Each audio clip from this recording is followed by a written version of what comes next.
saksi kami berangkat ke sekolah.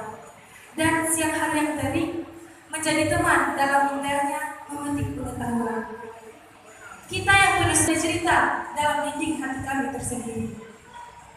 Sekarang kenangan hanyalah tinggal kenangan. Kenangan saat budayaan di kantin, kenangan berbaur dengan adik-adik SD, SMP, SMA, dan juga kawan-kawan seperjuangan. Dan sebelum pergi, izinkan saya untuk menceritakan pengalaman saya selama berada di sekolah 15. Menjadi membuktikan kepada orang tua dan dunia bahwa saya